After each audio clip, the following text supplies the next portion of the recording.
ایک خط بھیجا اور اہل کوفہ کو کہا میں اپنی جگہ اپنے چچا زاد بھائی مسلم بن عقیل رضی اللہ تعالیٰ عنہ کو بھیج رہا ہوں تاکہ یہ وہاں کے حالات کا جائزہ لے کر مجھے ان کی اطلاع دے۔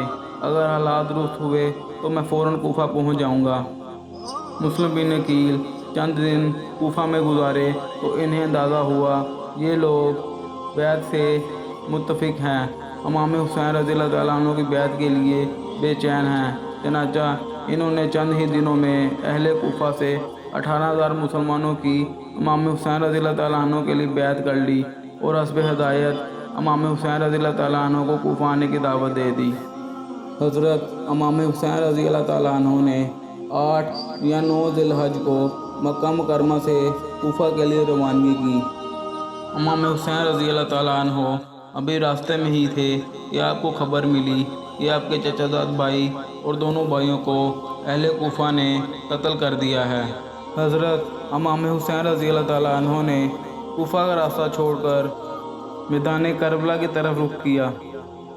2 محرم کو امام حسین رضی اللہ تعالیٰ عنہ سرزمین عراق میں واقعہ میدان کربلا میں خیمہ زن ہو گئے، جہاں 10 محرم کو انسانی تاریخ کا وہ انقلابی معاملہ پیش آیا جسے تلوار پر خون کی فتح کا معاملہ کہا جاتا ہے۔ امام حسین رضی اللہ تعالیٰ عنہ جب نصر بنی مقتل پہنچ گئے تو آپ علیہ السلام پر ذرا سی غنودگی طاری ہوئی تو آپ علیہ السلام بیدار ہوئے۔ آپ کے صاحبزادے علی اکبر نے یہ جب سنا تو دوڑتے ہوئے آئے اور پوچھنے لگے بابا جان کیا بات ہے؟ امام حسین رضی اللہ تعالیٰ عنہ نے فرمایا کہ میں نے خواب میں دیکھا ہے کوئی گھوڑ سوار میرے پاس آیا ہے اور مجھے یہ کہہ رہا ہے کچھ لوگ چل رہے ہیں اور ان کی موتیں بھی ان کے ساتھ چل رہی ہیں۔ اس سے میں سمجھ گیا کہ ہماری موت ہی کی خبر ہے۔ صاحبزادے نے عرض کی ابا جان کیا ہم حق پر نہیں ہیں؟ آپ رضی اللہ تعالیٰ عنہ نے فرمایا بالشک ہم حق پر ہیں۔ صاحبزادے نے عرض کی پھر ہمیں کیا ڈر ہے جب کہ ہم حق پر مر رہے ہیں؟ امام حسین رضی اللہ تعالیٰ عنہ نے ان کو شاباش دی اور فرمایا کہ واقعی تم نے اپنے بابا کا صحیح حق ادا کیا ہے۔ عمرو بن سعد نے ابن زیاد کی طرف ایک خط لکھا کہ امام حسین رضی اللہ تعالیٰ عنہ واپس جانے کے لیے تیار ہیں۔ ابن زیاد نے جواب میں لکھا کہ امام حسین رضی اللہ تعالیٰ عنہ کے سامنے صرف یہ ایک شرط رکھو کہ وہ یزید کے ہاتھ پر بیعت کر لیں۔ جب وہ ایسا کر لیں گے تو پھر ہم غور کریں گے کہ ان کے ساتھ کیا معاملہ کرنا ہے۔ اور ساتھ ہی عمرو بن سعد کو یہ حکم بھی دیا کہ امام حسین اور ان کے ساتھیوں پر پانی کی بندش کر دو۔ یہ واقعہ امام حسین رضی اللہ تعالیٰ عنہ کی شہادت سے 3 دن پہلے 7 محرم کو پیش آیا۔ یزیدی فوج نے 7 محرم کو اہل بیت پر پانی بند کر دیا۔ حضرت امام حسین رضی اللہ تعالیٰ عنہ نے اپنے بھائی عباس کو دریائے فرات پر پانی لینے کے لیے بھیجا۔ جب یہ لوگ پانی لینے کے لیے جا رہے تھے تو راستے میں عمرو بن سعد کی فوج نے ان کا راستہ روکا، لیکن اس کے باوجود پانی کی تقریباً 20 مشکیں یہ حضرت اپنے ساتھ بھر کر لے آئے۔ امام حسین رضی اللہ تعالیٰ عنہ نے رات کو اپنی اہل بیت اور اصحاب کو جمع کر کے ان سے ایک خطاب فرمایا۔ میرے علم میں آج تک کسی شخص کے ساتھی ایسے وفادار نہیں ہیں جیسے میرے ساتھی ہیں، اور نہ ہی کسی کی اہل بیت میری اہل بیت سے زیادہ ثابت قدم نظر آئی ہے۔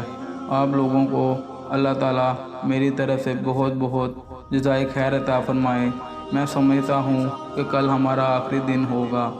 میں آپ سب کو خوشی سے اجازت دیتا ہوں کہ سب اس رات کی تاریکی میں اگر جانا چاہتے ہیں تو جا سکتے ہیں۔ میں کسی سے روز محشر کوئی سوال نہیں کروں گا مگر کوئی بھی اس بات پر راضی نہ ہو اور کہا کہ ہم آپ کو چھوڑ کر نہیں جائیں گے، آپ کے ساتھ ہی جام شہادت نوش فرمائیں گے۔ جب گفتگو طویل ہونے لگی تو شمر ذی الجوشن نے اپنا پہلا تیر ان پر چلا دیا۔ اس کے بعد خر بن یزید جو توبہ طائب ہو کر امام حسین رضی اللہ تعالیٰ عنہ کے لشکر میں شامل ہو گئے تھے آگے بڑھے اور لوگوں کو مخاطب کر کے کہا اے اہل کوفہ تم ہلاک و برباد ہو جاؤ، کیا تم نے ان کو اس لیے بلایا تھا کہ جب یہ آ جائیں تو تم ان کا قتل کر دو؟ تم نے تو کہا تھا کہ ہم اپنا تن من سب کچھ آپ پر قربان کر دیں گے، اور اب تم ہی ان کو قتل کرنے کے لیے تیار ہو گئے ہو۔ ان کو تم نے قیدیوں کی مثل بنا کر رکھا ہے، اور دریائے فرات کا پانی بھی ان پر بند کر دیا ہے، جسے یہودی اور مجوسی سبھی پیتے ہیں، علاقے کے جانور بھی پیتے ہیں۔ امام حسین رضی اللہ تعالیٰ عنہ اور ان کی اہل بیت پیاس سے مرے جا رہے ہیں۔ اگر تم اپنی اسی حرکتوں سے توبہ نہ کی تو اس سے باز نہ آئے تو یاد رکھنا، کل قیامت کے دن میدان محشر میں اللہ تعالیٰ تمہیں معاف نہیں کرے گا۔ اس کے بعد حرب بن یزید پر بھی تیر پھینکے گئے، وہ واپس آ گئے اور امام حسین رضی اللہ تعالیٰ عنہ کے آگے کھڑے ہو گئے۔ اس کے بعد تیر اندازی کا سلسلہ شروع ہو گیا۔ حرب بن یزید نے امام حسین رضی اللہ تعالیٰ عنہ کے ساتھ مل کر کئی لوگوں کو قتل کیا۔ اس کے بعد شمر نے چاروں طرف سے امام حسین رضی اللہ تعالیٰ عنہ کو گھیرے میں لے لیا۔ جب امام حسین رضی اللہ تعالیٰ عنہ ان کا بڑی بہادری کے ساتھ مقابلہ کرتے رہے اور کوفے کے لشکر پر جس طرح سے حملہ کرتے میدان صاف ہو جاتا۔ امام حسین رضی اللہ تعالیٰ عنہ کے بہت سے ساتھی شہید ہو چکے تھے۔ حضرت ابو شمامہ رضی اللہ تعالیٰ عنہ امام حسین سے عرض کرتے ہیں، میری جان آپ پر قربان، میں چاہتا ہوں آپ کے سامنے قتل کیا جاؤں، لیکن دل یہ چاہتا ہے کہ ظہر کی نماز کا وقت ہو چکا ہے، نماز ادا کر کے اپنے پروردگار کے پاس جاؤں۔ حضرت امام حسین رضی اللہ تعالیٰ عنہ نے بآواز بلند اعلان کیا کہ جنگ کو روک دیا جائے تاکہ ہم ظہر کی نماز ادا کر سکیں، مگر یزید کی فوج نے اس پر انکار کر دیا اور جنگ کرتے رہے۔ حضرت امام حسین رضی اللہ تعالیٰ عنہ نے اپنے ساتھیوں سے کہا، کچھ لوگ جنگ کریں اور کچھ لوگ ظہر کی نماز ادا کر لیں۔ اس کے بعد شمر ذل جوشن نے 10 آدمی اپنے ساتھ لے کر امام حسین رضی اللہ تعالیٰ عنہ کی طرف آگے بڑھا۔ آپ اس وقت تک پیاس کی شدت سے نڈھال اور زخم سے چور و چور ہو چکے تھے، لیکن اس کے باوجود آپ مقابلہ کرتے رہے۔ جس طرف سے آپ آگے بڑھتے یہ سب کے سب لوگ بھاگتے ہوئے نظر آتے۔ شمر نے جب یہ دیکھا تو اس نے آواز لگائی کہ سب یکجان ان پر حملہ کر دو۔ اس پر بہت سے بد نصیب آگے بڑھے، نیزوں اور تلواروں سے یکجان امام حسین رضی اللہ تعالیٰ عنہ پر حملہ کر دیا۔ اس طرح ان ظالموں نے آخرکار امام حسین رضی اللہ تعالیٰ عنہ کو شہید کر دیا۔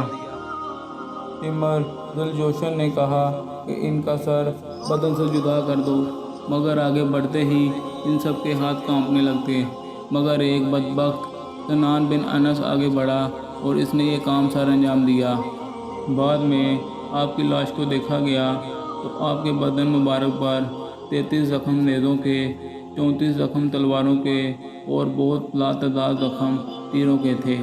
حضرت امام حسین رضی اللہ تعالیٰ عنہ اور آپ کی اہل بیت نے جام شہادت نوش فرما کے اپنے نانا کے دین کو تا قیامت کے لیے بچا لیا۔ اب تک کے لیے اتنا ہی۔ امید کرتا ہوں آپ سب کو آج کی یہ ویڈیو اچھی لگی ہوگی۔ اگر اچھی لگی ہو تو ہمارے چینل کو لائک، سبسکرائب اور بیل آئیکن کو پریس کرنا مت بھولیے گا تاکہ ہماری آنے والی ہر نئی ویڈیو آپ تک پہنچ سکے۔ ہمیں اجازت دیں، اپنا بہت سارا خیال رکھیے گا، ہمیں دعاؤں میں یاد رکھیے گا۔